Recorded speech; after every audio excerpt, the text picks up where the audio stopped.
Olá, bom dia. Vocês me escutam? Sim, bom dia. Bom dia. Tudo bem?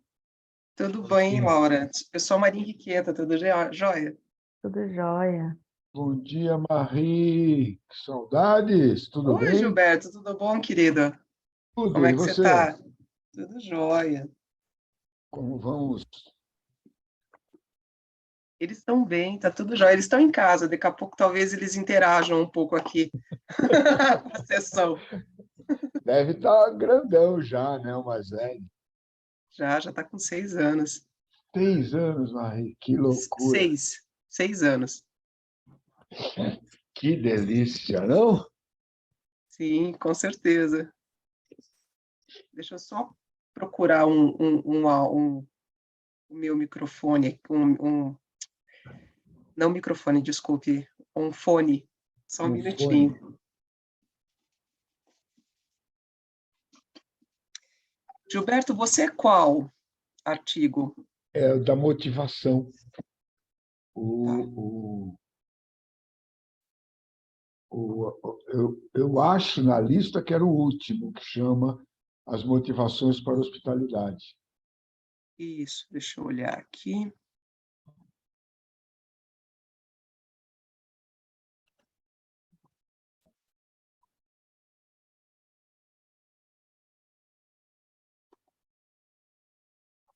Para mim Eu não não está sei. abrindo por autor, mas a gente pergunta que não tem. Na lista, quando eu vi ali, aparecia lá. Mas eu não sei na ordem, se tem uma ordem. Aliás, como vai ser? A gente reapresenta ou só discute? Só discute. A orientação que eu tenho é que a gente vai ter a exibição dos vídeos, né? Ah, tá. E na sequência tem um momento de perguntas para o autor. A gente vai fazer, então, um debate por artigo, né? E Isso. depois a gente retoma para uma sessão geral. Ótimo.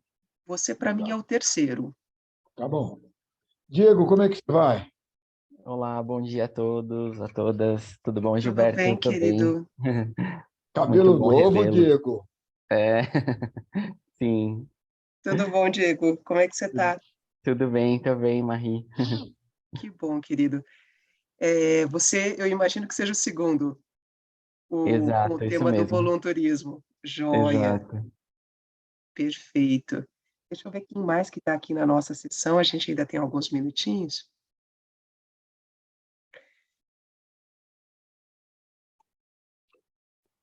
Desculpa, bom dia para os demais. É que eu fiquei tão encantado de rever pessoas amigas de muitos anos, né, Diego? É verdade, Gilberto. Período muito feliz, muito alegre, viu? Aquele doutorado me fez bem para a saúde. Que bom, porque geralmente o pessoal fica mais doente do que feliz. E não é Ah, nada eu daí, adorei, é o eu adorei. contexto. É, Nossa, foi um período muito bom. Eu gosto muito de pesquisar, estudar, então essa motivação externa, essa discussão, me agrada muito. Eu tive muito prazer em estar lá. Estou até pensando em numa continuidade. Eu ainda não sei direito, mas aham. Deixa eu só aproveitar esses minutinhos, Gilberto, desculpa te interromper. A Aline e o Anderson estão na sala ou não? Porque são os aparentemente não. debatedores. É porque são eles que têm os vídeos, inclusive. Se eles tivessem, apareceriam. Eu acabei de abrir aqui e não O estão. Zoom não tem jeito de. Né? É.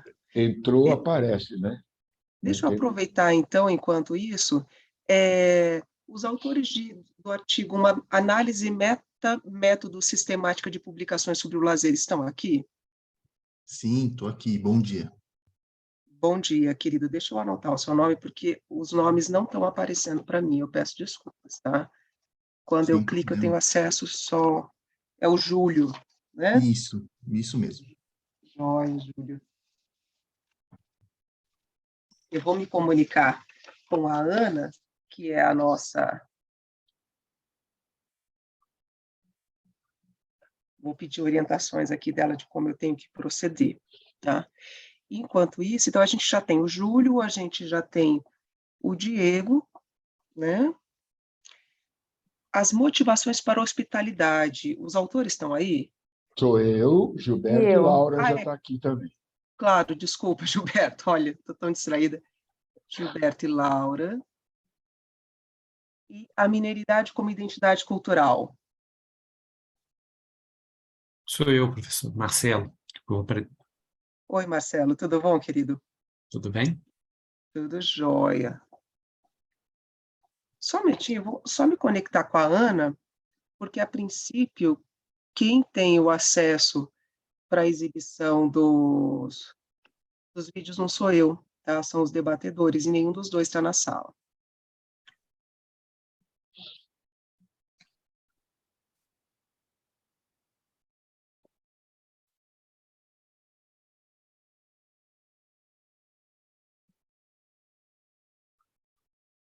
Deixa eu só dar o número da sessão para ela.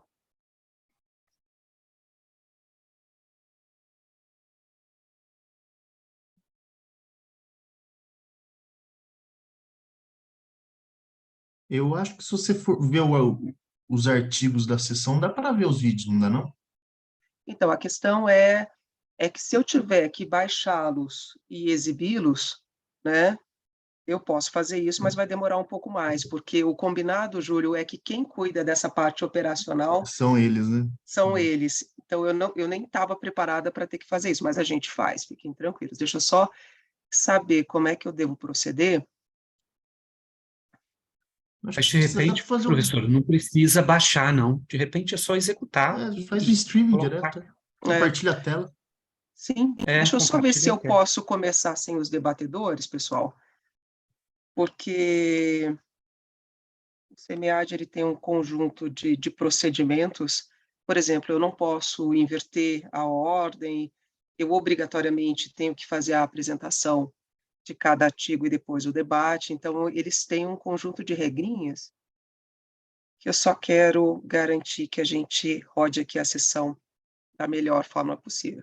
Se a Ana não me responder, a gente começa, tá? Não tem problema nenhum também. Eu tenho visto no chat do evento que algumas pessoas estão com problema para acessar o Zoom. Pode ter acontecido isso com eles também. Ah, provavelmente, provavelmente. Esse universo virtual, ele dá uma série de possibilidades, mas também em alguns momentos, né? Porque se você está presencialmente, você está ali, você resolve e pronto, né? Eu vou esperar até 8h35, pessoal, daí qualquer coisa eu compartilho a tela, se vocês não se importarem, tá? Então, eu já queria começar a dar boas-vindas a todos, é um prazer estar aqui, o meu nome é Maria Henriqueta, sou conhecida também por Marie, eu sou do programa de pós-graduação em hospitalidade, já tenho o prazer de conhecer algumas pessoas que estão aqui na sessão, vou ter o prazer de conhecer outros colegas que estão trabalhando esse tema da hospitalidade, e para a gente é sempre uma alegria ver essa sessão crescendo, né, dentro do SEMEAD, isso é bastante importante. Como eu falei no início, a gente tem uma estrutura que a gente precisa seguir, tá? E a gente tem 4 trabalhos previstos para a apresentação. Nós vamos, então, fazer a apresentação, que na verdade é a exibição do vídeo, tá?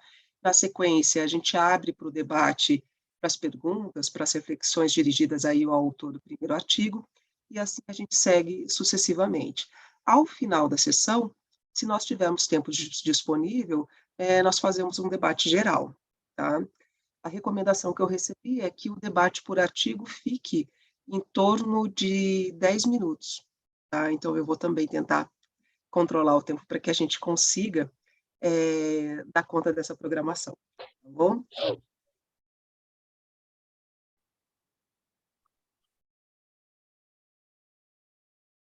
Só um minutinho, que ela está me gravando um áudio, eu vou fechar aqui o, o microfone.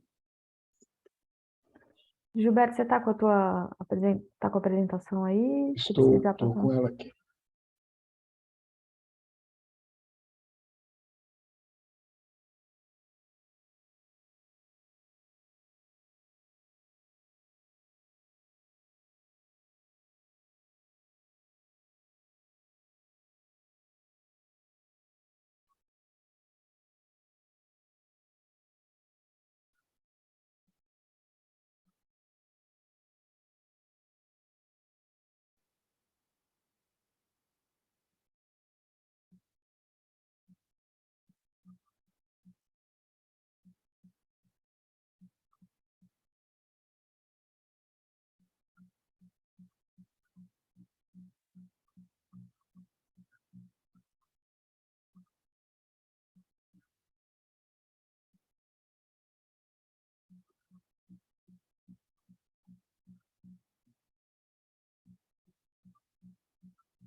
Pessoal, ela está tentando localizar o moderador e o suplente. Eu acho que a gente pode tentar começar, então, né? Eu peço desculpas aí por esse inconveniente. Eu vou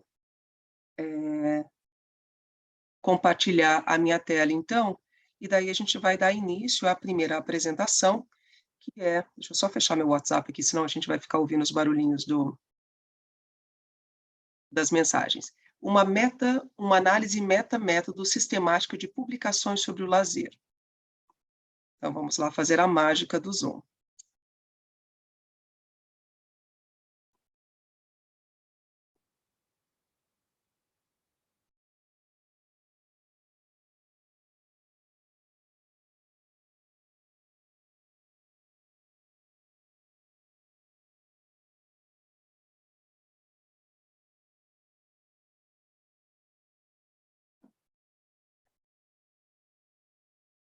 Vocês veem a tela cheia ou não? Sim? Se tiver Sim, algum problema... só não Oi, esquece pode de falar. compartilhar o som. Não sei se está com som aí. Quando você compartilha o Essa é Zoom, uma tem que boa clicar pergunta. na caixinha do... Em qual Marie, caixinha? Pode você falar para mim, porque... stop share. Quando você fizer share de novo, tem Um tiquezinho. um tique ali escrito compartilhar com som. Tá, ótimo. Então, vamos lá de novo. Espera aí, só um minutinho. Quando você fizer agora share, tem lá um compartilhar com som. Share sound. Obrigada. Aí, eu já estou aprendendo várias coisas, gente. Vou seguir aqui, qualquer problema vocês me avisam, tá? Olá, eu sou Júlio Carneiro da Cunha, professor da Uninove, e junto com meu parceiro aí, que está fazendo pós-doutorado lá na Uninove, professor DEASH, Jorge Bedinelli Rossi, a gente desenvolveu o artigo Uma Análise Metamétodo Sistemática de Publicações sobre Lazer. A ideia aqui é falar um pouco da introdução do problema de pesquisa, contextualizar ela, explicar um pouco dos métodos adotados nessa pesquisa, falar dos resultados que a gente obteve, discutir eles e depois trazer algumas conclusões aqui, umas reflexões a partir desses resultados. Então, a gente começa aqui esse trabalho trazendo o conceito do que é metodologia. E a gente entende metodologia como um sistema, não na verdade como um método isolado, como uma técnica de coleta, uma técnica de análise, mas todo um sistema que vai abordar desde o pensar, as considerações da pesquisa, até a realização dela efetivamente. Tá? E claro, a especificidade de uma metodologia vai ser sempre ligada aí ao objeto de pesquisa e, claro, ao objetivo do estudo.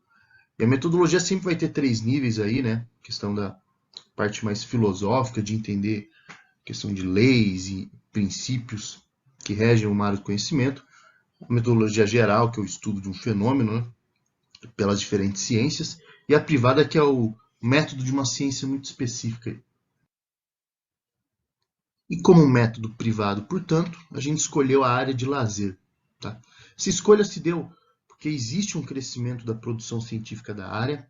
Isso é uma breve busca em bases de dados como Web of Science, Scopus, a gente consegue identificar isso fácil. É um campo de conhecimento ainda multifacetado, com diversos resultados, com diversos métodos empregados, quando você olha para os dilemas e os fenômenos que se tem, eles são abordados por diversos métodos de coleta e análise. Tá? Existe aí muitos dilemas a serem enfrentados ainda, cada um ao seu método também, e é uma área que está em pleno processo de transformação. Tá? A gente vê que as ferramentas quantitativas começam a ser usadas, portanto, cada vez com mais incidência nesses estudos. E isso não foi analisado nas bibliometrias prévias, que elas olharam muito a configuração da área, mas não os métodos empregados em detalhe. Diante disso, o objetivo dessa pesquisa é verificar o estágio em que se encontra a pesquisa sobre o lazer por padronização nos métodos de pesquisa, considerando as estratégias de pesquisa, fontes, coleta e análise de dados. Então, como método específico dessa pesquisa, foi utilizado o metamétodo, né? Que é o ideal para se entender justamente os estudos sobre método. É uma análise sobre os métodos. E essa captura aí de dados, né, se deu pelo termo de busca, que foi Leisure, com periódicos que tivesse aí pelo menos H5 de língua inglesa e portuguesa aí do período de 2017 a 2020. Tá? A gente realizou um critério de exclusão, que foi por meio de análise de conteúdo mesmo, em relação à identificação aí de temas e trabalhos que tivessem relacionados ao que a gente tinha como intenção. Os periódicos selecionados aí foram, então, Leisure Studies, Leisure Science, Annals of Leisure Research, Journal of Leisure Research, World Leisure Journal, Management Sport and Leisure e Podium Sport, Leisure and Tourism Review. Isso totalizou 39 artigos para análise.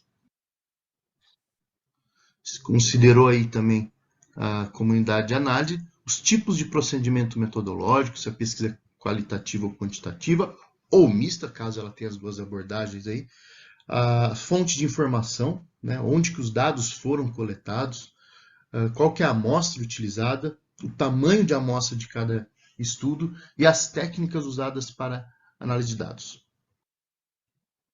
Então, o resultado que a gente queria dar luz aqui para as nossas discussões aqui dessas 39 pesquisas, 25 são qualitativas, 9 quantitativas e 5 abordam métodos mistos. Isso mostra com clareza que é uma área sim em transformação. Ela ainda está em seu estágio inicial de maturidade, que a gente vê pela maioria, grande maioria, ainda são estudos qualitativos, ainda tem estudos de caráter exploratório, indutivo, mas que você começa a ter, então, estudos mais descritivos, conforme se avança nos estudos quantitativos, especialmente quando você mostra uma transição pela quantidade aí de métodos mistos, né, de estudos que vão abordar a sequência qualitativa e depois quantitativa. E aí, como previsto, a gente tem uma diversidade de estratégias de pesquisas qualitativas, mas o enfoque ainda é o caso de estudo, né? Estudo de caso, muitas vezes múltiplo, e a etnografia. Ainda 3 estudos têm usado etnografia e mais estudos aqui têm usado estudo de caso. A gente vê que são as abordagens mais comuns dos estudos de lazer. Como técnica de coleta de dados especificamente, a maioria dos estudos ainda se sustenta em entrevistas, né? Entrevistas pessoais realizadas, mas o interessante é observar aqui nos estudos de lazer que ainda se tem muitos estudos ainda que consideram fotos, fotografias, imagens para análise, o que não é tão comum quanto na área de lazer, em outras áreas de administração. Então isso acho que merece um destaque aqui também. Tá? A questão da observação participante ou não participante aí, também acontece algumas vezes aí na área, e aí usos também de documentos e até vídeos também são usados na área. O interessante é a gente entender então que ainda assim se coletam dados qualitativos por meio de entrevista, o que requer então aí uma abordagem e uma perspectiva aí em algum grau de interpretação do pesquisador. Por essa característica de se buscar muito categorizações, classificações, caracterizações aí, obviamente, quando você olha para a técnica de análise dos dados qualitativos, eles vão ficar muito mais focados aqui em uma análise temática, análise de discurso e até análise de conteúdo. São as técnicas de análise mais comuns, até para existir essa coerência com a técnica de coleta de dados. Em relação aos estudos quantitativos, a gente pode observar que a técnica de análise usada mais frequente nos 9 estudos aqui são análises de regressão e análises de estatística descritiva. De novo, isso mostra aí os primeiros estágios dos estudos quantitativos da área, com regressões aí muitas vezes um pouco mais simples, no sentido de buscar ainda entender as primeiras relações da área, sem grandes aparatos, como, por exemplo, de mediação, moderação, mas ainda assim muitos estudos de regressão. Pensando aqui, então, nos métodos mistos, então a gente tem uma estratégia de pesquisa e análise temática, em elucidação, estudo de caso, enfim. E é isso que vai existir como estratégia para a condução de um estudo de método misto aqui. E reforço aqui que quando a gente fala de método misto, a gente fala de uma análise qualitativa seguida de uma quantitativa, e nesses casos a maioria dos estudos quantitativos são sim descritivos, a grande maioria, tendo a fase qualitativa muitas vezes como a prioritária. Então a gente reforça o que a gente comentou no início, que é uma área com predominância qualitativa. Mesmo que exista métodos mistos, isso parece muito mais uma transição da área, que começa a usar, então, métodos quantitativos. Tá? A área tende a ser cada vez menos exploratória e mais descritiva conforme ela ganha maturidade e avança, ainda que o uso de técnicas multivariadas estão sendo empregadas, elas ainda estão sendo empregadas não em sua forma total, mas em suas formas ainda mais de identificar as relações mais triviais e comuns. Tá? E aí a ideia é que a área passe agora por desenvolvimento de técnicas e instrumentos de pesquisa que consigam trazer mais complexidade para essas análises descritivas. E aí a tendência, então, de no futuro que se tenha aí o avanço para pesquisas causais, assim que se consiga ter mais profundidade de achados a partir dos estudos descritivos desses métodos quantitativos. Agradeço muito a atenção e deixo aqui nossos e-mails para eventuais contatos. Muito obrigado. Obrigada, Júlio, pela sua apresentação. Espera aí. Só um minutinho.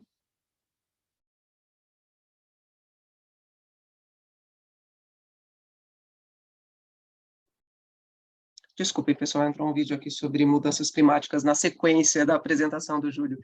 Queria agradecer, então, o Júlio por ter enviado o seu vídeo. Eu acho que foi bastante claro, foi bastante sucinto.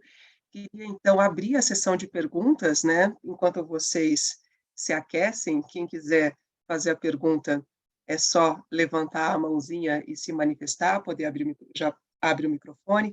Mas, Júlio, enquanto o pessoal se prepara para fazer os questionamentos, eu queria ouvir de você uma pergunta de caráter mais contextual, que é qual é a sua ligação com os estudos de lazer, como é que esse tema aparece para você, tá? E outra coisa que me chamou a atenção é que você indica ali uma incidência muito grande de análise de fotos, né? E quando a gente vai ali para os métodos de análise que você encontra, esse é o Vitor, gente, peço desculpa, só um minutinho. Quando a gente vai para a análise dos métodos de análise, qual é o método que é usado para analisar essas fotos? Né? Eu fiquei até procurando se iria aparecer semiótica ou alguma outra questão, eu queria que você comentasse esse aspecto.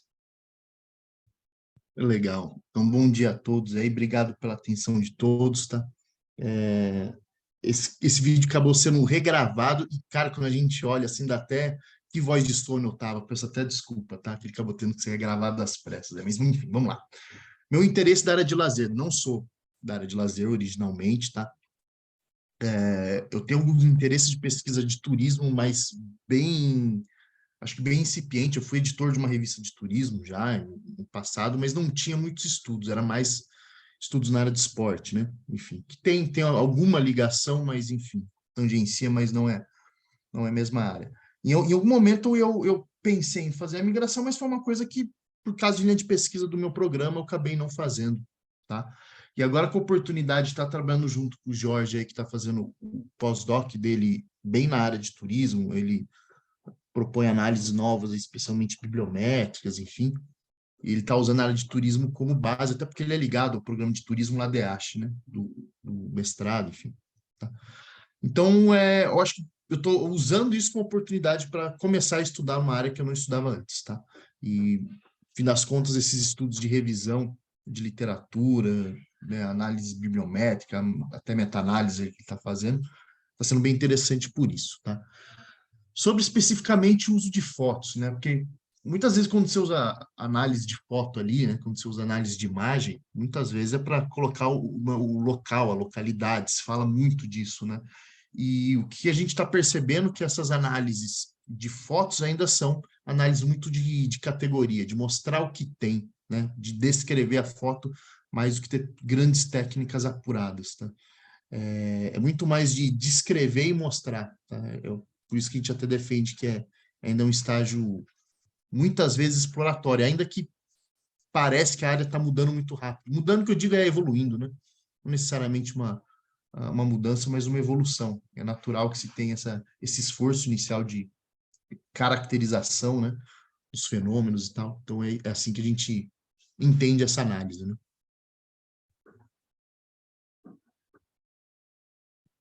Obrigada, Júlio. Eu tenho uma inscrição do Diego. Diego, pode abrir o microfone e fazer sua pergunta.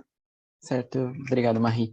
Primeiro eu queria parabenizar o Júlio, parceiro dele, pelo trabalho bastante interessante. Eu gosto bastante dessa temática de análise sistemática e meta-análise, né?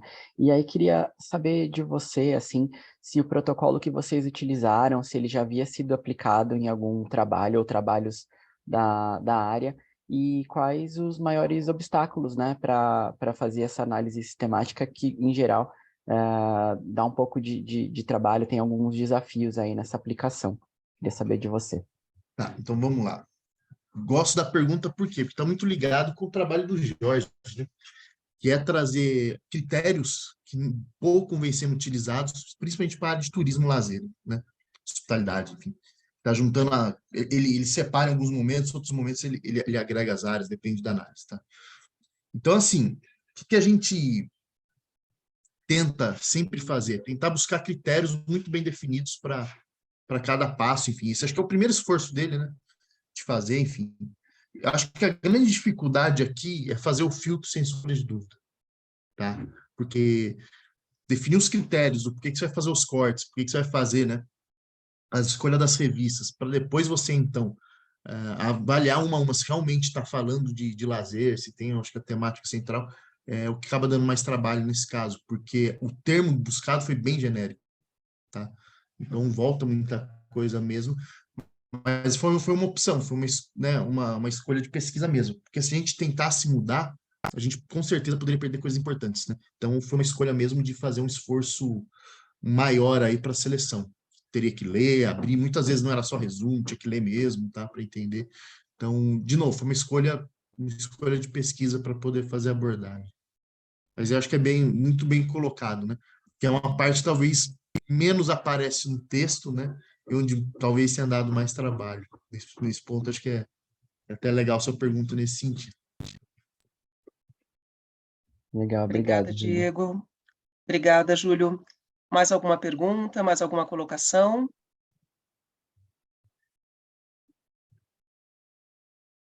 Não? Se nós não tivermos inscritos, eu vou passar para o próximo artigo, pode ser?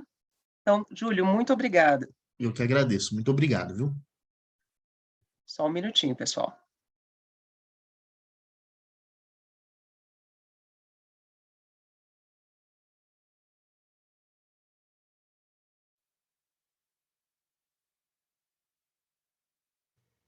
Olá, eu sou Diego Ribeiro.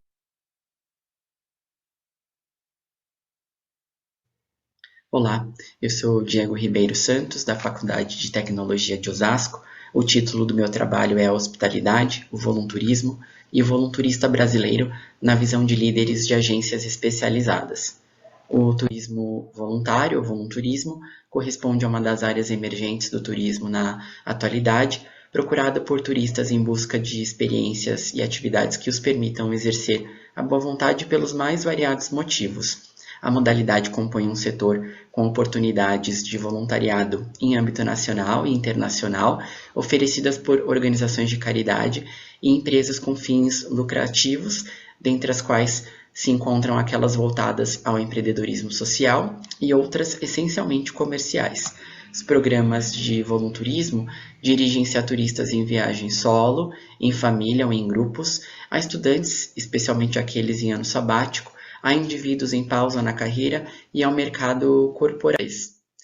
Como referencial e ponto de partida, pode-se compreender a hospitalidade como um ato humano exercido em contexto doméstico, público ou profissional, de recepcionar, hospedar, alimentar e entreter pessoas temporariamente deslocadas de seu habitat, mas que ao mesmo tempo não se reduz apenas a dar de beber e comer e a acomodação livremente consentidos, pois a relação interpessoal instaurada implica uma relação, um elo social, valores de solidariedade e de sociabilidade. Para Levinas, a hospitalidade se refere ao ato de acolhimento e ao outro sob um aspecto virtuoso e infinito. O reconhecimento e a responsabilidade pelo outro antecedem a compreensão do ser. Tudo se passa como uma saída de si mesmo para que se alcance o outro, a exterioridade, em que a ética opera como um portal condutor que consiste em uma cisão com a identidade. Ao tratar do aspecto ético estabelecido nas relações interpessoais, em alusão ao livro referencial de Levinas, Totalidade e Infinito, a filósofa portuguesa Isabel Batista explica que a hospitalidade surge justificada como um dos traços fundamentais da subjetividade humana, na medida em que apresenta a disponibilidade da consciência para acolher a realidade do fora de si.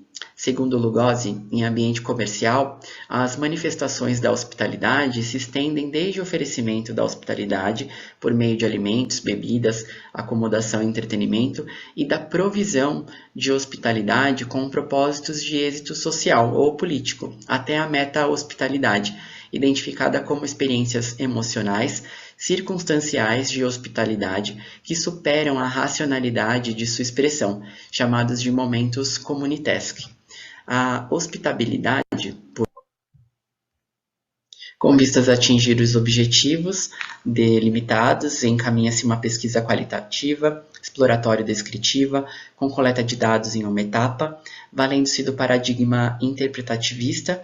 No caso do trabalho de campo deste estudo, contou-se com entrevistados brasileiros, sendo estes 5 líderes de agências especializadas em voluntarismo. Utilizou-se nessa pesquisa, a entrevista semi-estruturada, incluiu-se na configuração do roteiro de entrevista ferramentas advindas do Design Thinking e das metodologias ágeis. Por meio deste roteiro, levantou-se a percepção dos entrevistados sobre os perfis, motivações, comportamento e atitudes de voluntaristas e também sobre as noções de hospitalidade e hospitabilidade, sua presença ou não no voluntarismo. Com vistas a investigar o material gravado e transcrito após as entrevistas, utilizou-se o software de análise de dados qualitativos MaxQDA 2022 para aplicar análise de conteúdo e categorização temática e o método de codificação em ciclos para análise dos dados qualitativos.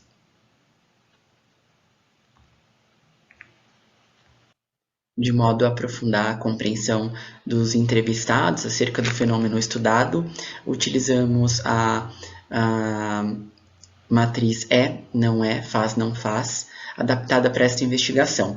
Com base nessa matriz, os entrevistados foram questionados sobre os atributos do voluntarismo na forma de substantivos e ou adjetivos e ações materializadas por verbos. Considerando a visão dos especialistas, pode-se depreender que o voluntarismo é uma modalidade de viagem mais sustentável do que o turismo convencional, com a finalidade de auxiliar um projeto social e uma comunidade a encontrar uma solução para um problema, orientado não somente ao ato de viajar, mas também ao relacionamento entre pessoas, capaz de fomentar cultura, possibilitando tanto aos viajantes voluntários quanto aos locais uma experiência transformadora para suas vidas. Segundo os partícipes das entrevistas, o voluntarismo faz um bem social para a comunidade visitada e rompe visões preconcebidas e estereotipadas de grupos de pessoas, culturas, que sofrem com a opressão cotidiana ou histórica. Ademais, faz com que os comunitários reconheçam e valorizem a própria cultura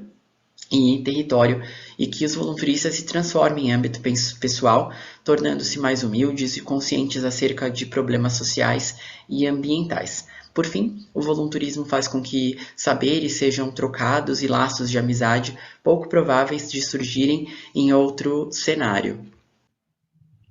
No âmbito deste estudo, pode-se afirmar que se identificou a presença de traços que remetem à hospitalidade em valores expressos pelo exercício da atividade voluntária e pela motivação dos turistas voluntários e por suas habilidades hospitaleiras, regidas pelo espírito ou pela essência da hospitalidade genuína.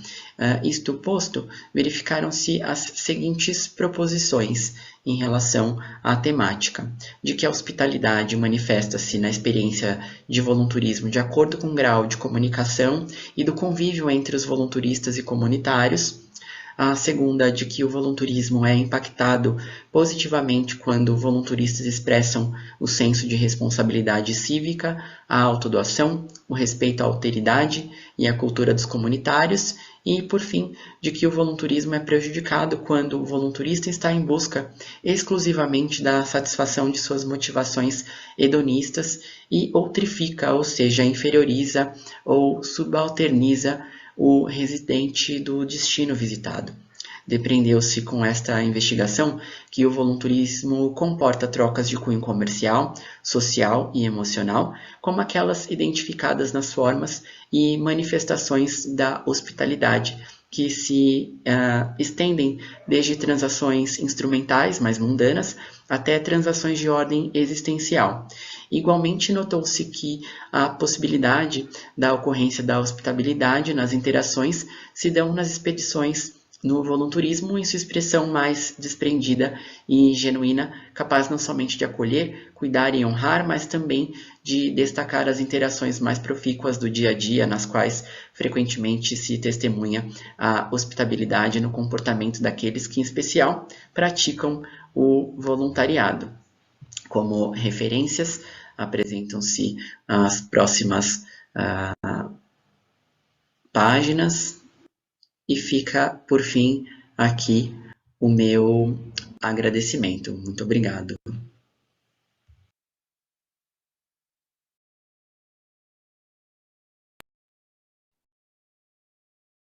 Obrigada. Opa, a minha câmera girou. Obrigada, Diego, aí pela sua apresentação, por ter enviado o seu vídeo. Então, nós vamos seguir na sequência com os debates, com a sessão de debate. Eu já tenho 2 intervenções aqui no chat, deixa eu só dar uma olhadinha se são perguntas ou não. Ah, não são. Depois eu verifico exatamente o que o Anderson compartilhou. Mas então a gente vai proceder da mesma forma. Quem tiver uma pergunta, Gilberto já está com a mão levantada, então, por favor, Gilberto, pode abrir o microfone e fazer a sua contribuição. Diego, muito bom o teu trabalho, excelente. Eu queria te ouvir falar um pouco do sentido do receptor do voluntarismo. Quer dizer, você mostra a intenção e a motivação de quem vai, né, no sentido de ajuda. Eu queria entender um pouco daquela comunidade que recebe, quer dizer, como é vista esta recepção, do ponto de vista de hospitalidade, e também do ponto de vista de interesse em receber essas pessoas. Certo, obrigado pela pergunta, Gilberto, e interessante, né, só fazer um adendo aqui, né, eu cito parte do seu trabalho, né, da sua tese, então para mim é muito feliz poder compartilhar aqui com você desse espaço e o quanto ajudou, na verdade, na construção desse trabalho, né. Esse estudo que eu apresento aqui, ele não comporta essa questão do receptor, né, porque, de fato, por questões logísticas, não é com quem eu tive contato, né? Mas o que se percebe da recepção é que, em partes, as pessoas, né, das quais eu tratei, né, dos líderes de agências, assim, quando eles tratam das comunidades receptoras, né, alguns tratam muito da questão do hábito já em receber, né? Então, as pessoas estão muito acostumadas a receber voluntaristas, então, para eles, tem uma questão de sazonalidade mas que essas interações, assim, quanto mais tempo esses volunturistas passam, mais essas relações se tornam aí de hospitalidade, de intenção de retorno, de um apego, né?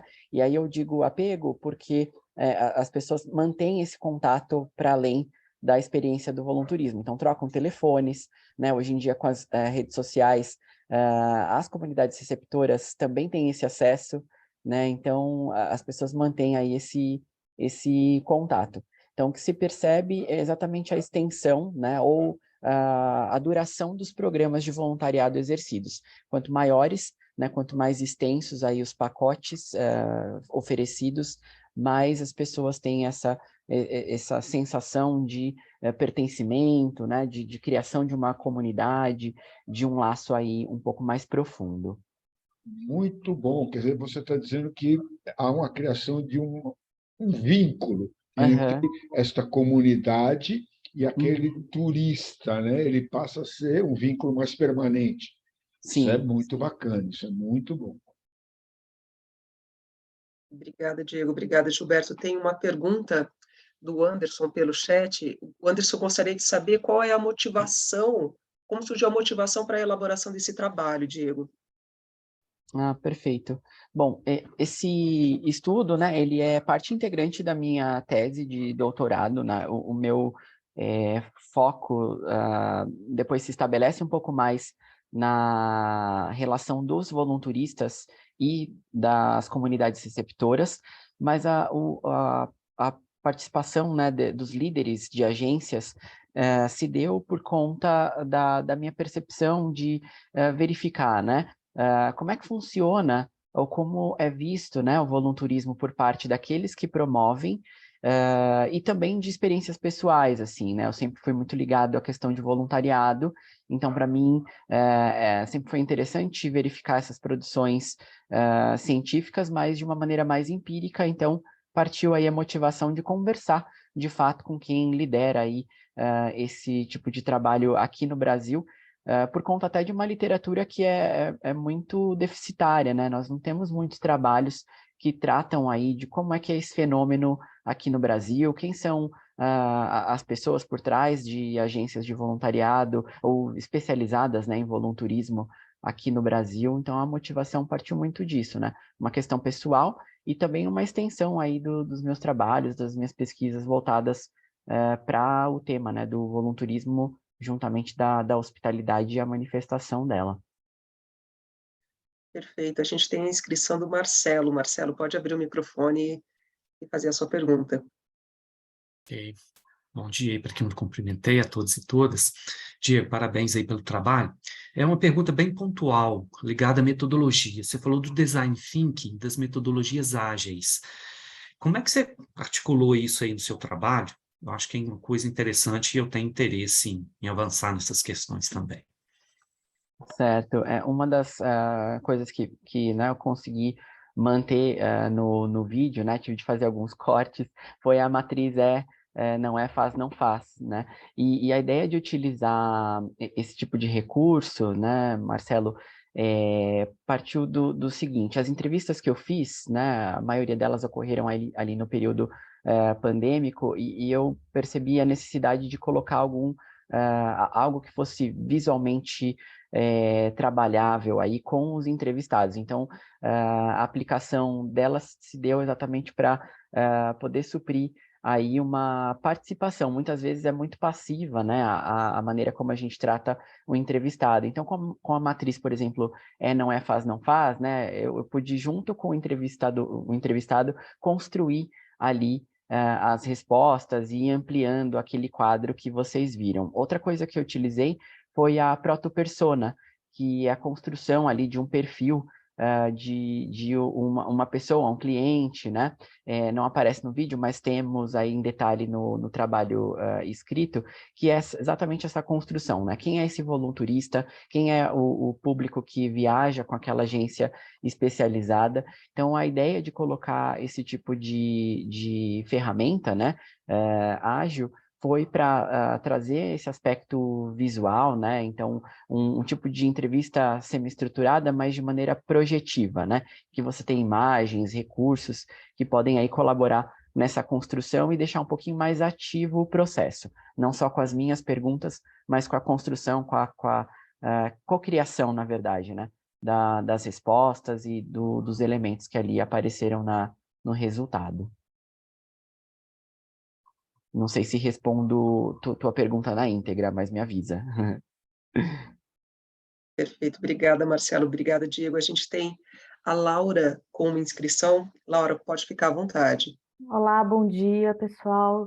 Diego, também acho que a minha pergunta é bastante pontual. Você fala muito do caso Brasil. Queria entender como é que é essa relação, ou se você entende que existe algum outro país em que essa estrutura é um pouco mais absorvida pela cultura. Queria entender um pouco dessa diferenciação, já que se pontuou bastante caso brasileiro. Certo. Muito do que se traz, né, os líderes trouxeram nessas entrevistas, né, que eu realizei, é a questão até mesmo que é cultural do Brasil, ou até da questão religiosa, né, em oferecer algo para alguém, em realizar obras caritativas, né, e em outros aspectos, já de alguns outros estudos sobre os volunturistas brasileiros, né, os líderes das agências também trouxeram coisas que são descritas na literatura, que é uma questão de busca, né, de algo de aprimoramento pessoal, ou até mesmo desenvolvimento profissional. Algumas pessoas, né, no Brasil procuram esse tipo de modalidade para aperfeiçoar o inglês, ou para ter uma experiência em outro país, enquanto alguns realizam o trabalho aqui, né, o trabalho voluntário e de turismo aqui no Brasil, mas a busca em geral, para fora do país. De maneira mais estruturada, assim, até original, a gente percebe na literatura, né, os casos que acontecem de pessoas que são moradoras né, do continente europeu e também da América do Norte, né, que vão em busca aí desse tipo de trabalho voluntário em outras regiões. E é onde se encontra aí a maior concentração de trabalhos publicados, né? Como eu mencionei, no Brasil, assim, é muito incipiente a produção para o entendimento desse público, né? Quem é esse brasileiro que vai em busca? Por que ele não pratica, por exemplo, aqui no Brasil? Se pratica, para onde ele vai? Né? Então, não temos ainda um perfil muito estruturado, mas o que a gente percebe nos trabalhos já publicados e aí comparados ao que eu fiz, né, de qual é a percepção do líder, né, da agência especializada, é desse brasileiro que busca uma experiência internacional, em sua maioria, que quer um aperfeiçoamento profissional e que vai replicar aí parte do seu histórico, né, ou histórico familiar ou pessoal, com voluntariado aqui no Brasil e obras caritativas e assim por diante. Obrigada, Diego. Pessoal, a gente está finalizando o período de 10 minutos, lembrando que ao final da sessão a gente vai ter um momento de debate geral, tá? Eu queria agradecer ao Diego e seguir para a próxima apresentação, que é do Gilberto e da Laura. Só um instante. Anderson, você consegue fazer ou quer que eu faça? Eu posso fazer aqui. Eu faço, pode deixar. Agradeceria se a senhora fizer, professora. Sem Eu problema. vou disponibilizar o link da apresentação aqui no chat do grupo.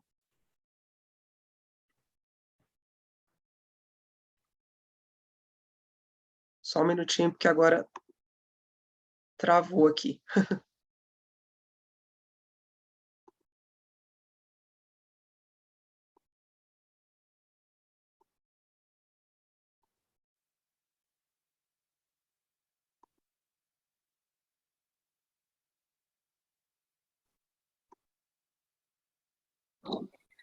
Olá, pessoal. Estamos aqui para apresentar o artigo As Motivações para a Hospitalidade, escrito por Gilberto de Araújo Guimarães, da Universidade Anhembi Morumbi, e eu, Laura Marques Castelhano, da Pontifícia Universidade Católica PUC São Paulo. Basicamente, o artigo tenta entender quais são as motivações que levam ao processo de hospitalidade. A hospitalidade está associada com atos e serviços que pressupõem e que requerem um intenso relacionamento entre os participantes. Portanto, o fator humano é um dos ingredientes importantes para que haja essa percepção positiva no encontro hospitaleiro.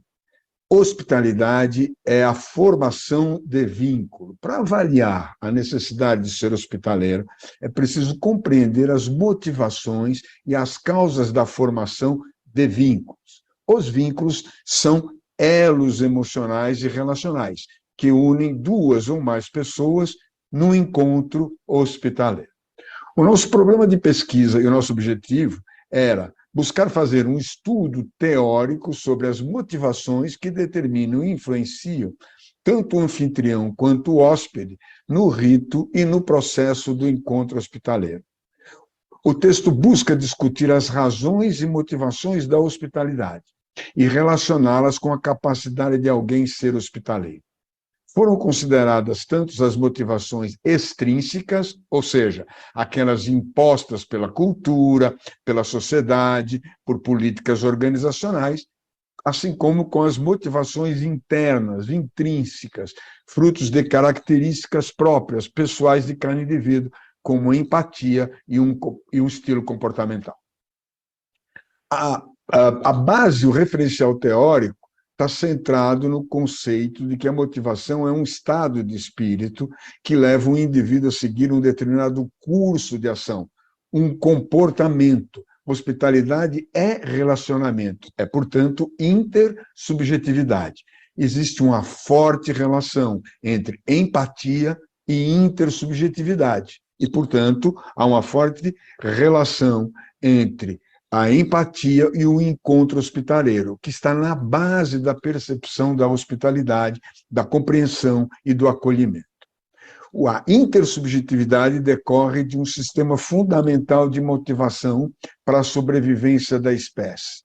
Toda a ação humana é movida em busca da sua felicidade, e toda a ação humana é movida em busca da sua sobrevivência. A empatia é consequência do desenvolvimento social e um fenômeno secundário e acessório do instinto natural e gregário. A análise foi realizada pela confrontação das conceituações de hospitalidade com as motivações e características humanas. A hospitalidade pode estar centrada no instinto de autopreservação. Além disso, ela pode ser motivada pelo instinto gregário, né, e pelos sentimentos de empatia. Como ela está presente em todas as religiões, ela pode ser motivada por uma imposição ética e religiosa. Seria também uma forma básica de socialização. A hospitalidade pode ser motivada por códigos e leis, mas pode ir além e ser vista como um dever moral, incondicional, e ser entendida como uma característica fundamental e inerente ao humano. Como conclusão, fica claro, né, que, no objetivo de analisar todas as possíveis motivações que determinam e influenciam o rito e o processo do encontro-relacionamento, a análise permitiu que se pudesse estabelecer quais delas estavam na causa da ação humana no processo hospitaleiro. Em resumo e em princípio, elas seriam aquele instinto básico de autopreservação da espécie, o instinto de sobrevivência. Outro fator básico é o instinto gregário que leva o ser humano a viver em grupos, em tribos, porque em tribo tem mais condições e possibilidades de sobrevivência. É também baseado num conceito de compreensão mútua, que a gente chama de compreensão empática. Mas é também apoiada numa imposição ética, por perspectivas religiosas. É também centrado numa necessidade de socialização. O ser humano tem a pulsão do outro de viver em sociedade.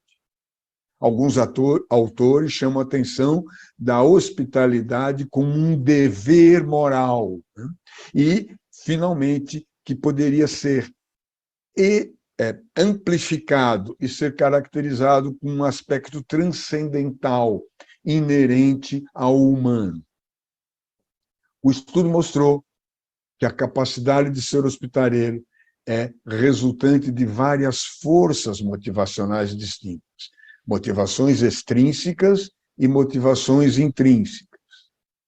Claro que a gente deve continuar nesse trabalho, e para dar continuidade ao estudo, seria importante agora fazer pesquisas de campo para explorar mais profundamente cada um desses aspectos identificados e avaliá-los em situações de encontro hospitaleiro.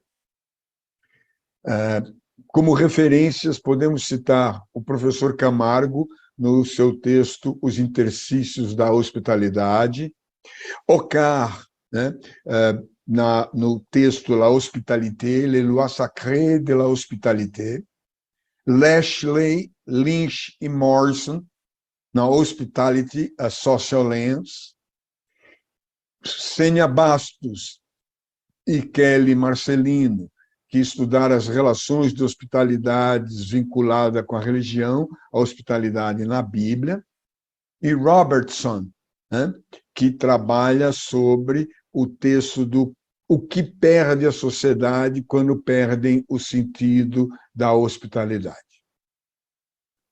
Era isso, basicamente, o que traz o artigo. Muito obrigado.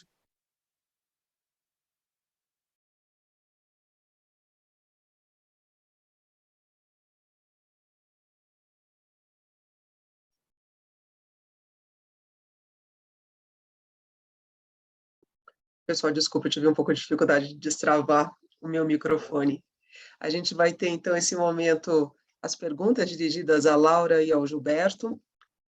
Tem alguma inscrição ou não? Não? Enquanto isso, então, enquanto o pessoal se anima, Gilberto e Laura, eu sei que o Gilberto já tem pesquisado esse tema há algum tempo, fico feliz que você esteja dando continuidade aos seus estudos. Eu queria que vocês comentassem, nessa análise que vocês fazem, em relação ao que há de vigente, né, ou de quase senso comum sobre a hospitalidade, eu queria que vocês comentassem o que vocês encontraram de, de novidade, de algo que, veja só, a literatura não está tratando disso e a gente identificou essa lacuna de reflexão. Se vocês pudessem comentar, e depois eu já tenho a inscrição do Diego. Marie, efetivamente, o que a gente tem aprofundado no estudo da hospitalidade é na expansão do conceito de hospitalidade em todos os setores das relações humanas, em particular nas relações profissionais. Então, o que nós estamos percebendo é que a hospitalidade tem sido hoje um fator importantíssimo para o sucesso das empresas, né? Nós hoje vivemos no que a gente chama de economia da experiência, ou seja, há uma comoditização dos produtos, né, dos serviços, é tudo muito igual, é tudo muito semelhante a um outro, e o grande diferencial entre uma empresa e a outra, entre um serviço e o outro, entre um produto e o outro, é este conceito de hospitalidade. Então, a hospitalidade está adquirindo uma importância muito maior do que aquilo que originalmente era estudado. É claro que ela ainda é a base da estruturação social e humana, né? O ser humano vive socialmente, na socialização dele, com base nesse conceito da hospitalidade, né? De acolher o igual, né? E temer o estranho. Então, esta é a base da formação das tribos, claro. Mas só que a gente está expandindo isso, né? Como o mundo está se transformando numa grande tribo, quer dizer, uma aldeia global, né? Pequenas tribos, somos todos membros de tribos, a gente vai percebendo que a hospitalidade tem sido esse cimento, esta cola. E aí a gente está tentando cada vez mais entender as motivações que levam o ser humano a buscar essa relação com o outro, indo muito além, né, dos conceitos de imposição externa. Acho que a minha contribuição para o trabalho, pensando junto com o Gilberto, eu trago a psicologia, então sou psicóloga, doutora em psicologia, e tenho feito e desenvolvido também, trazido essa intersecção para pensar, por exemplo, relação médico-paciente, que é uma base muito importante. Então, quando você pensa na questão da contribuição da lacuna, está aí um fator importante para a gente se debruçar e estudar o quanto que a própria psicologia, e eu trabalho fortemente com as questões emocionais versus questões da hospitalidade, podem contribuir para relações que são efetivamente importantes para cura, tratamentos, viabilidade de bons diagnósticos. Então, tem aí um espaço muito grande, e fico muito feliz de trazer a psicologia para contribuir, né? Junto, pensando com o Gilberto a questão da hospitalidade, porque eu acho que tem um campo enorme e interseccional, isso que é muito importante para nós também dentro da própria psicologia, trazer essa potencialidade para a gente pensar práticas, e a hospitalidade nos garante isso fortemente. Perfeito. Obrigada, Laura. Obrigada, Gilberto. Eu tenho uma inscrição do Diego e depois uma pergunta no chat do Anderson. Diego, pode ficar à vontade. Certo, eu queria primeiro parabenizar Gilberto e Laura pelo trabalho e pela apresentação. E a minha pergunta é sobre os fundamentos, né, que vocês encontraram para esse comportamento hospitaleiro, né? O que solidifica, o que permite esse comportamento, e se o estudo de vocês contempla, de algum modo, o que o Camargo chama de interações mal-sucedidas, né? Seja de inhospitalidade ou de hostilidade. Olha, o que está em conclusão, inclusive já do tempo da tese, do doutorado, é que existem alguns comportamentos que são mais motivadores para o processo de acolhimento do outro. Então, existem pessoas que têm, por natureza, por características comportamentais, não importa como chegaram lá, né? Mas que são pessoas que têm esse comportamento de uma maior empatia, de uma maior compreensão do outro, de uma maior proximidade com o outro. Ou seja, a intersubjetividade está fundamentalmente associado com a empatia, e ambos acabam criando um comportamento específico. Então, pessoas mais empáticas são pessoas mais hospitaleiras, nos dois sentidos, né? Agora, isso não quer dizer que os demais estilos comportamentais não sejam hospitaleiros. As motivações para a hospitalidade seriam outras, né? Ou seja, pessoas mais frias, racionais, seriam mais hospitaleiros, não por aquela motivação centrada no comportamento, mas talvez por motivações extrínsecas. Ou seja, dá para desenvolver o processo da hospitalidade independente do comportamento, mas o comportamento é um fator importante. Então, por exemplo, nas pesquisas da professora Laura, tem médicos que estão, por natureza, mais acolhedores, e tem médicos que são induzidos a serem acolhedores quando eles começam a perceber que o acolhimento faz parte do tratamento. Quando eles começam a perceber que o acolhimento permite que o doente se cuide mais, que o doente mostre progresso, é extraordinário.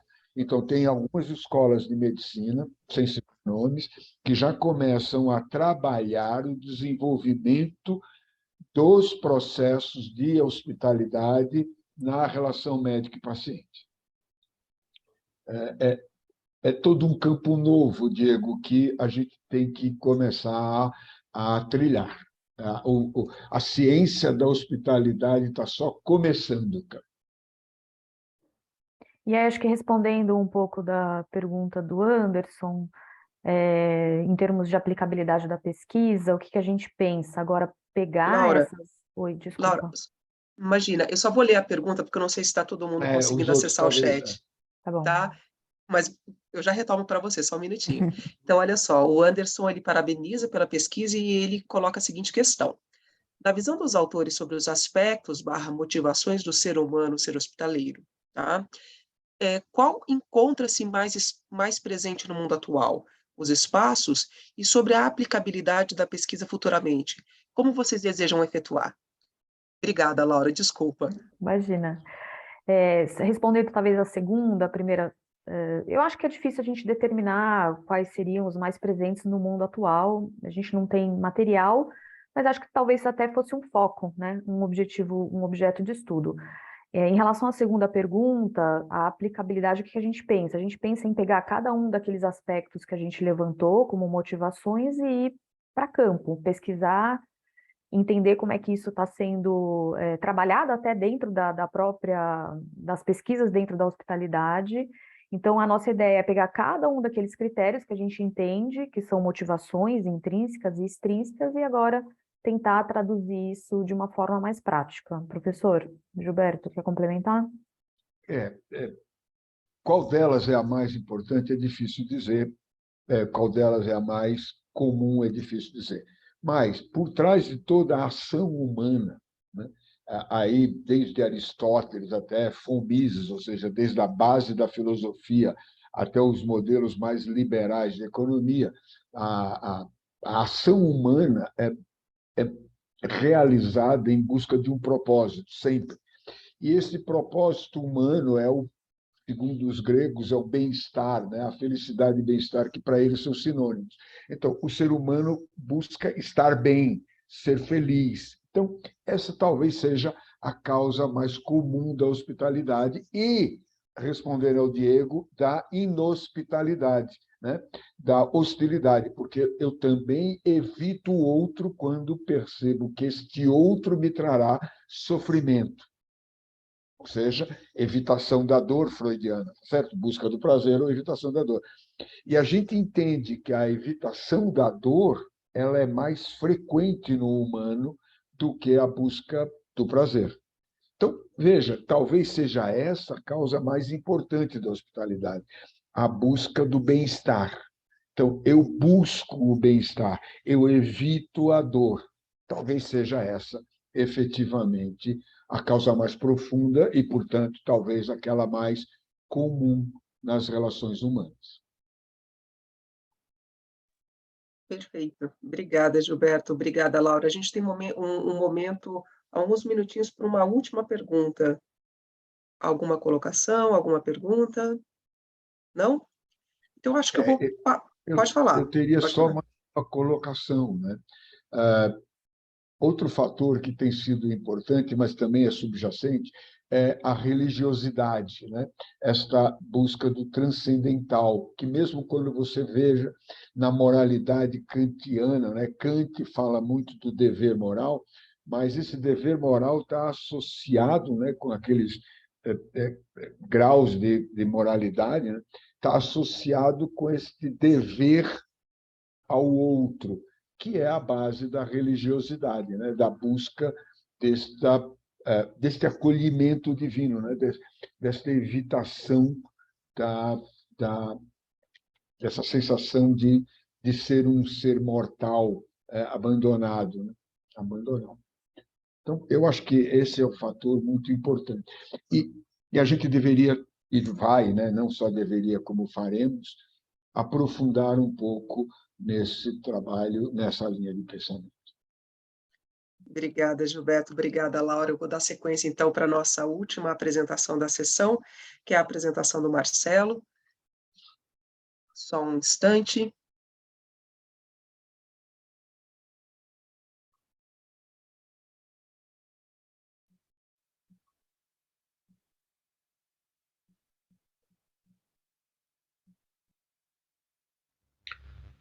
Olá, eu sou o professor Marcelo de Rezende Pinto e nesse pequeno vídeo vou apresentar o artigo intitulado A Mineiridade como Identidade Cultural e seu Diálogo com o Consumo, uma agenda de pesquisas. Trata-se de um ensaio teórico que foi elaborado por mim e pelo Alexandre Gomesnik, ambos da Pontifícia Universidade Católica de Minas Gerais, a PUC Minas. Bem, no início do texto, nós achamos interessante trazer para a discussão a questão da sedução dos destinos turísticos. Ou seja, se a gente pensar bem, escolher um destino de viagem ultrapassa a mera seleção de um país, uma cidade ou simplesmente um novo lugar a se conhecer, pois é um sonhar que antecede os ritos do processo de concretização desse sonho. A ansiedade de guardar o dia da viagem, o ato de arrumar as malas, a escolha do que levar e, sobretudo, a certeza de estar prestes a realizar tal desejo. A partir dessa ideia, os gestores responsáveis por cada localidade procuram diferenciá-la das demais, com o propósito de demarcar a sua identidade e os seus traços principais, promovendo vetores de atração nas áreas econômica, política ou psicossocial. É nesse contexto que se insere a questão da mineiridade, ou a identidade cultural do povo mineiro. Muitas dessas questões parecem estar permeadas em práticas de consumo, que vão desde aquelas relacionadas à culinária, passando evidentemente pela religiosidade e suas diversas manifestações, mas também pelas relações estabelecidas entre os diversos atores envolvidos. Bem, a partir dessas questões, nós começamos a ser instigados por uma série de indagações. Algumas delas, por exemplo, quais são os valores culturais presentes na mineiridade que operam as práticas de consumo? Ou, de que forma essas práticas de consumo são operadas pelos valores culturais e sociais da mineiridade? De que forma as questões da mineiridade permeiam e influenciam as práticas de consumo? Como o turismo, por exemplo, articula todos os traços culturais da mineiridade em objetos de consumo? Como o consumo se articula com a cultura quando se pensa em mineiridade? Enfim, quais outras questões poderiam ser evidenciadas para uma agenda de pesquisa baseada nas relações culturais e numa corrente teórica denominada Consumer Culture Theory, conhecida também como CCT? Pois bem, avançando na reflexão, o curioso é notar que muitas dessas questões parecem estar permeadas em práticas de consumo, que vão desde, evidentemente, as questões relacionadas à culinária, religiosidade, como a gente já disse anteriormente, mas também nas relações entre os atores envolvidos, sem esquecer da variável espaço. Foi nesse ponto que inserimos a corrente de estudos denominada Consumer Culture Theory, a CCT, que, como uma corrente teórica, busca justamente jogar luz sobre a relação entre consumo, cultura e mercado. O objetivo desse ensaio, então, é problematizar essas representações construídas sobre a identidade mineira, mas sem esquecer do saber etnográfico e espaço turístico como fenômeno de consumo, delimitado pelo espaço geográfico, utilizando a linha de pensamento da CCT como sustentação teórica basilar, evidenciando possíveis questões para a composição de uma agenda para os pesquisadores da teoria, com base em suas interseções. Bem, como referencial teórico, nós dedicamos um espaço em 4 grandes itens. O primeiro deles, a primeira sessão, ela vai expor aí alguns conceitos proeminentes da literatura sobre identidade e espaço, para subsidiar a segunda sessão, que vai, evidentemente, avançar aí na discussão sobre mineiridade. A terceira sessão é destinada ao marketing de lugares e de turismo, e as suas implicações para a Estrada Real no mercado turístico. A gente elegeu a Estrada Real como um locus interessante para se discutir, para delimitar, e muitas vezes até balizar as nossas discussões.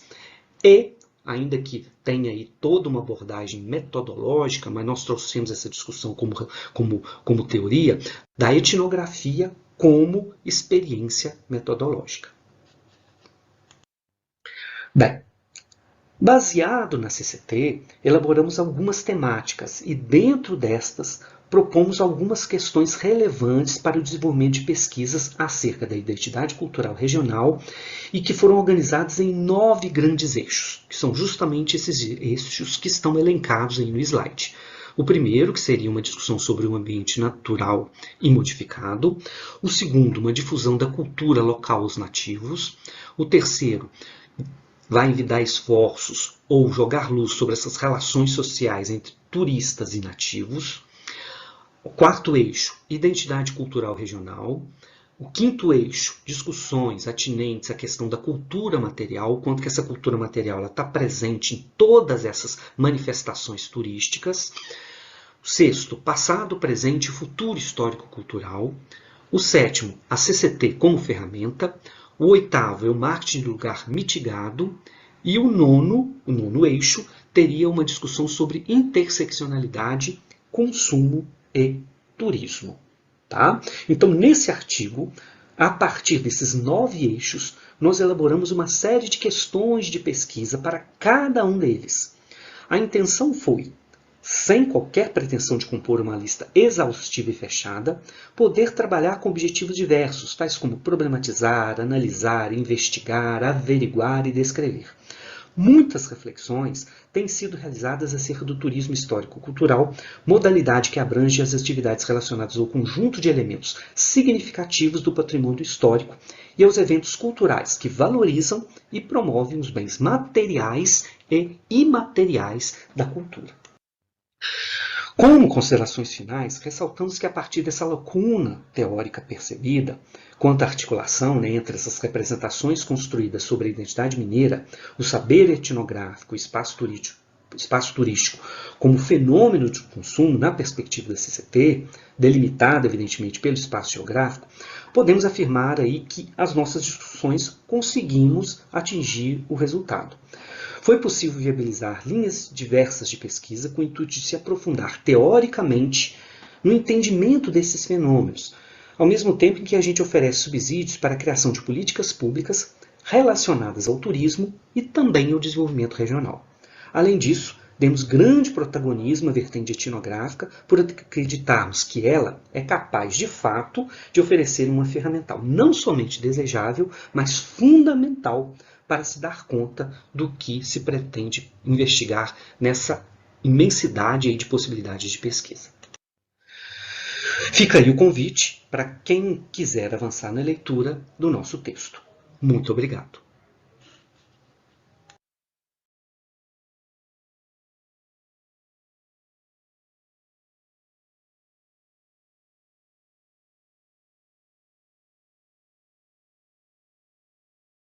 Queridos, voltando, então, agradeço o Marcelo por ter enviado seu vídeo. A gente vai dar início, então, à nossa última sessão de debate do artigo individual.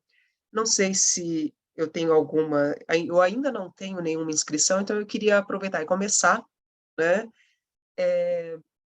Marcelo, queria ouvir de você. Eu sei que o tempo da apresentação é super curtinho, mas se você pudesse, então, em termos contextuais, falar um pouquinho para a gente de onde surge o interesse pela sua pesquisa, tá? E depois também queria ouvir um pouquinho de você, saber como é que você construiu essa agenda de pesquisa, né? Porque você menciona uma reflexão a partir da Estrada Real, perdão. Então eu queria que você comentasse um pouco como é que se deu a construção da lista, como é que vocês sintetizaram aqueles elementos. Ok, obrigado, professora Marie, pela pergunta. Bem, deixa eu então contextualizar um pouco o que é esse trabalho. Eu acho que é fundamental, nos 8 minutos ali, a gente tem que se virar nos 8 minutos, fica complicado. Bem, esse texto, na verdade, é um ensaio teórico da tese do Alexandre, né? Eu sou orientador dele. Foi uma pena, o Alexandre ele tá afastado aí por problemas de saúde, ele não pôde nem gravar o vídeo, e muito menos está aqui presente, ele está afastado aí por essas questões. Mas esse texto é um ensaio teórico da tese, um primeiro exercício dele para tentar, né, fazer uma delimitação do que ele quer trabalhar de fato na tese. Tá? Eu não sou da área de turismo, né? A minha área é marketing, é da administração, área de marketing, consumo, e a conversa que a gente tem, né, a conversa que eu tenho tido com o Alexandre, é sempre trazer as discussões de turismo para essa vertente de consumo, né? Então, o texto, ele ainda está muito amplo, né? É aquela ideia, aquela efervescência do início de doutorado, né? Que tudo cabe, tudo é possível, tudo é interessante, tudo o aluno acha que vai poder fazer, e depois vem aquele trabalho, né, de delimitar, afunilar cada vez mais. Então, o intuito do trabalho foi fazer essa discussão, essas grandes reflexões, tá? Sobre o que a gente poderia estar trazendo né, relacionando a Cancer Mercantile Theory, né, que é uma corrente teórica que a gente já tem aí uma boa experiência, uma boa estrada, né, já trabalhado aí durante muitos anos dentro do grupo de pesquisa, fazer essa conexão com as questões de turismo. E aí foram várias leituras e muitas leituras que a gente foi tentando, né, eu aí em parceria com o Alexandre, a gente verificando, olha, dentro de cultura material, dentro da teoria de cultura material, que é uma teoria também consolidada dentro dos textos de consumo, a gente consegue perceber algumas conversas com a questão turística, né? Depois, avançando a questão da interseccionalidade, a questão do espaço, a questão do espaço mitigado, a questão da religiosidade, da culinária, ou seja, a gente foi fazendo aí reflexões a partir dos textos que a gente já tinha consolidado na área de consumo, tentando fazer essas articulações com a área de turismo. Claro que são questões muito abertas ainda, que ensejariam aí pesquisas mais elaboradas, mas, como eu disse anteriormente, a ideia foi, sem nenhuma, vamos dizer assim, nenhum policiamento, né, desse texto, colocar como se diz, as reflexões no papel aí, para a gente depois avançar e depois entrar num trabalho aí de maior delimitação do que a gente quer fazer. Ok? Obrigada, Marcelo. Eu tenho uma pergunta no chat enviada pelo Anderson. Na verdade, ele coloca que há uma pergunta, ele elogia a pesquisa e é uma pergunta e uma sugestão. Ele coloca assim, ó, a partir desta base de dados que vocês possuem, fica uma sugestão e uma pergunta. Já pensou buscar saber qual área mais se relaciona ao lazer? Lembrando que seria interessante realizar essa atividade anualmente. Sim, eu acho que é uma possibilidade, né? A gente, no nosso grupo de pesquisa aqui, a gente já avançou algum tempo atrás nessas discussões de lazer, né? Consumo de lazer, principalmente ligado aí a indivíduos de terceira idade, né? Também já avançamos alguma coisa de lazer também em outras correntes. Eu acho que tem uma conversa interessante aí, embora a gente não tenha trazido isso para o ensaio, né? Acho que o ensaio já estava amplo demais, já tinha coisa demais ali, né? A cesta estava muito cheia, então se a gente trouxesse mais coisa, mas eu acredito que seja uma ideia interessante, sim, sem dúvida alguma. A questão do lazer aí, ela permeia, né? Ela está diretamente relacionada com a questão turística e, inevitavelmente, com as questões de consumo. Perfeito. Eu queria só fazer um rápido comentário, as inscrições continuam abertas, mas eu acho que o trabalho do Marcelo é interessante que seja o último trabalho nessa sessão, porque ele permite pensar questões relacionadas a lazer, como você já colocou, questões diretamente relacionadas a turismo e também à hospitalidade, né? Porque existe todo um imaginário da hospitalidade mineira, né? Vocês usam, inclusive, a Mônica Abdala, que trabalha com alimentação, né? Eu sou uma pesquisadora da área de alimentação, então eu achei bastante interessante que a gente esteja fechando a sessão com esse trabalho que nos permite aí fazer conexões com tudo aquilo que foi discutido até então, tá?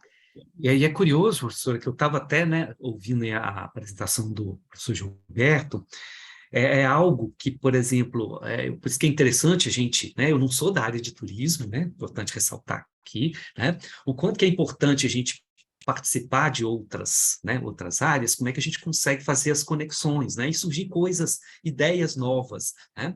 Por exemplo, professor Gilberto, a gente tem trabalhado na área de consumo, por exemplo, muito com a questão de bem-estar, né? E na sua apresentação, né, você trouxe essa discussão de bem-estar, e aí já me acendeu as luzinhas aqui, né, fazer essas conexões, ó, hospitalidade, bem-estar, consumo, né, vulnerabilidade, ou seja, tem uma série de assuntos aí que são interessantes, né, e algo que a gente precisa fomentar mais, essa conversa, né, entre as áreas, né, entre as perspectivas, às vezes o conceito é muito parecido, mas tem uma perspectiva, e eu vi essa discussão de hospitalidade aí também, né, abre uma frente muito bacana. Então, eu acho que é muito bom, né, a gente ter essas outras conversas, né, para fazer essas tentativas aí de articulações. Então, muito bom. Professor Marcelo, estamos à sua disposição. o que for para aprofundar o conceito da hospitalidade, conta com a gente. Esse conceito do lazer, bem-estar, motivação e consumo, hospitalidade e consumo, nossa, tem um campo enorme para a gente trabalhar. Olha quem chegou, gente, professora Beth Wada. Ganhamos o dia hoje. Imagina, acho que eu entrei justo na hora de ouvir esse comentário fantástico, maravilhoso do Marcelo, né? Não é isso? É muito bom ouvir os amigos de sempre, mas é melhor ainda quando alguém, né, que não está tão familiarizado com as nossas coisas coloca esse testemunho, não é isso, Gilberto? Então, Perfeito, não é? exatamente. A hospitalidade ganhando o seu espaço é muito bom. Tá bom? Olá, Marie. Desculpe, já que você me apontou, Gilberto, para não interromper esses minutos finais da discussão de vocês, eu só quero dar oi, alô, desejar um excelente SEMEAD. Diego, eu estou vendo que está de look novo, né? Está de visual novo. Deixar um beijo para todos vocês, que tenhamos um excelente seminário, afinal, para muitos hoje é o primeiro dia, não é? E, Marie, obrigado aí pelo trabalho, obrigada à equipe SEMEAD, né, como sempre, e desculpem, eu vou passar para outra sala, tá bom? Então, olha, valeu meu dia, viu, Marcelo, o comentário que eu ouvi. Um abraço para vocês, obrigada. Obrigada, Beth. Tchau, bom trabalho. Obrigada. Tchau, tchau. Tchau, até.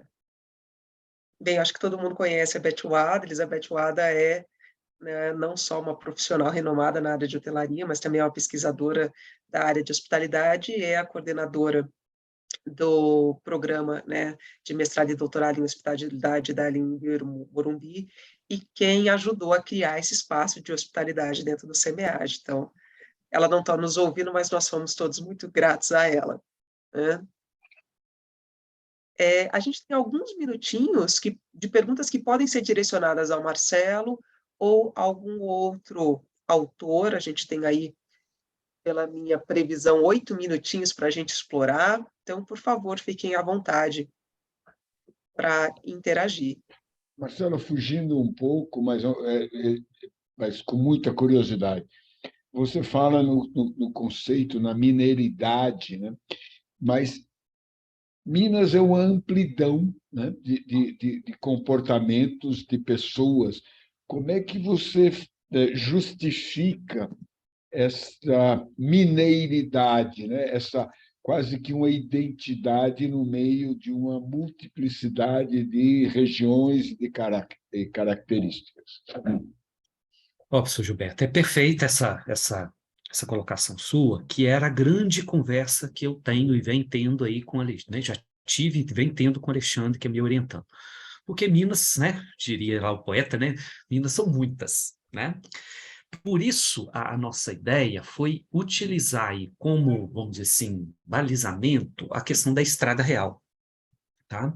Mesmo assim, a estrada real, ela tem muitas, né? Ela percorre, não só aqui em Minas, né? Mas também o espaço também do estado do Rio e também do estado de São Paulo.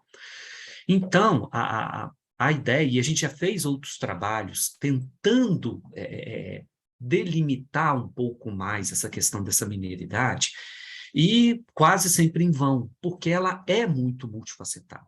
Né? Como hoje a gente entende o próprio conceito de identidade. Né? Hoje não se fala mais em identidade, né? Se fala em identidades, né? Porque até nós mesmos, né? Quer dizer, quando os próprios autores aí, quando vão discutir identidade, você tem N facetas. Então, essa questão da mineiridade, quando a gente precisa trabalhar do ponto de vista empírico, ela precisa, de alguma forma, ser bem contextualizada, ela precisa ser bem trabalhada, bem discutida nesse ponto, dessa multifacetariedade, se existe essa palavra, né? E precisa passar por alguma delimitação muito clara. Né? Então, por exemplo, se eu considerar né? A identidade aqui do centro de Minas é uma, aqui em Belo Horizonte, Redondeza. Eu tenho uma identidade do sul de Minas, muito próxima de São Paulo. A identidade do Triângulo, muito próxima ali do centro-oeste, norte de Minas, zona da Mata do Rio, leste Bahia. Ou seja, eu tenho uma infinidade de possibilidades aí. Então, o senhor está coberto de razão e é preciso enfrentar essa discussão mesmo. Ok? No conceito Perfeito. de hospitalidade é importante, né? Porque, inclusive na culinária, né, professora Marie, que é uma especialista, Minas tem uma característica, ou pelo menos uma imagem muito clara, né, do pãozinho de queijo, do doce de leite, daquele queijinho de Minas, que não é nem de Minas, quer dizer, existe toda uma mineiridade, né, na culinária também, né, Marie? Na verdade, é até interessante comentar que essa mineiridade, ela já foi alvo de, ou melhor, alvo parece uma coisa muito negativa, né? Já foi objeto de políticas públicas, né? Quando Aureliano Chaves, né, ele liderou um projeto, quando ele era governador de estado, de reconhecimento, né, da alimentação do ponto de vista cultural. Então, é algo que você vê, né, hoje, esse imaginário tão forte do ponto de vista do turismo, né, que continua sendo muito explorado, e até mesmo no nosso dia a dia, né, as pessoas elas têm uma clareza do que é a comida mineira, mesmo que, em alguns casos, você tenha alguns pratos da comida mineira que também estejam presentes no interior de São Paulo ou em Goiás, eles continuam sendo fortemente associados a Minas, né? Isso é resultado realmente de um trabalho de vários agentes e de muito tempo, e é um resultado muito positivo, né? Pessoal, 2 minutinhos. Mais alguém? Só tratar uma questão. Claro. Há 10 anos, né, eu estava defendendo a minha dissertação, né, bem pouquinho tempo, e eu trabalhava justamente aquela questão da identidade do paraibano, do nordestino, né, de como ele utilizava essa situação como um forte atrativo turístico da localidade. E isso, né, veio na minha dissertação, veio uma professora, inclusive da PUC, de Minas também, e para participar da banca, e me perguntou, né, eu defendo que Minas é mais hospitaleiro que a Paraíba, e que é São Paulo. E aí você me fala que a Paraíba, o Nordeste, é mais hospitaleiro que Minas e São Paulo, né? E ficou toda essa questão. Quer dizer, eu, por mais que tentasse me justificar, ela também colocava o lado dela. Então, ficou toda uma questão de como defender essa questão, né? Já que todos estão aqui trabalhando num GT sobre hospitalidade, né? Queria aproveitar esse momento, esses minutos que nós temos, para saber de vocês o que vocês consideram a esse respeito, né? Para mim, eu tenho uma resposta hoje, né? Na época, eu ficava pensando de como falar isso, mas o que é que vocês, como considerariam? Anderson, desculpa, querida, a gente tem 1 minuto. A gente não vai conseguir ter a participação de todos, porque eu tenho o compromisso de liberá-los às 10, tá? Então, eu peço desculpas, mas, infelizmente, a gente não vai conseguir garantir a participação de todo mundo. Então, eu acho que as palavras do Anderson ficam de reflexão e de provocação, né? E só tentando observar, então, que, veja, essa lógica que pode resultar numa hostilidade, né? Eu sou mais hospitaleiro que você. O que significa isso também do ponto de vista da relação, né?